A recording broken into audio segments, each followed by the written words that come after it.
If I hear one more news story about the cost of living, I might actually scream. It's exhausting, it's depressing, but more than that, it makes you feel powerless. Today, I'm going to show you how to take back control at the checkout without giving up real food, real life, or your dreams.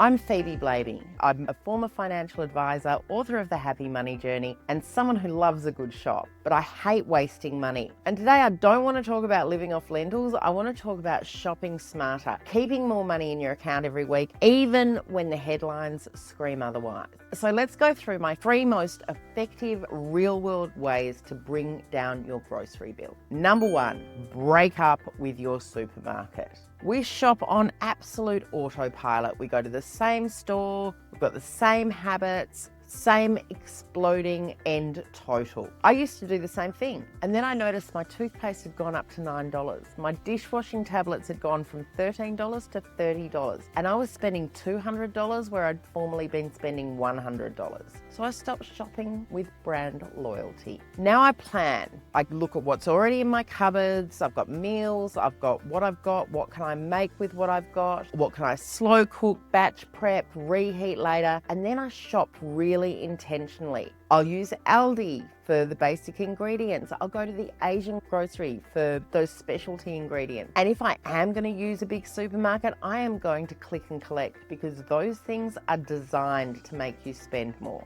Fewer impulse buys, fewer detours, and more money in my account. Yes, you know it does take a little bit longer, but all those supermarkets are so close to each other anyway. You've just got to remember to avoid the middle aisle at Aldi unless you genuinely need a terrarium, a kayak, or a heated dog bed. Next thing I do, I price match like an absolute boss. Bunnings, pet food stores, the chemist, I know what I'm buying and sometimes I already know what it's going to cost. I check a comparison app, I check a website, I take a screenshot, and then I'll walk in and ask for the match. Most of the time I'll do it. And that's just money I get for being organised. I'm also going to make a shopping list and walk in and know exactly what I want and only buy that. I'm not going to give them a chance to upsell me. You're the boss of this. My next one is buy big, but buy less often. Some things are just cheaper when you buy big. If you've got the space or if you've got someone to split it with, it is a no-brainer. I found my regular washing powder brand at Big W in a box that's 6 times the size and works out to be about half the price. So it means I only need to go about every 6 months. I stock up and I stock up on everything there, like detergent, cleaning products. They bundle pack.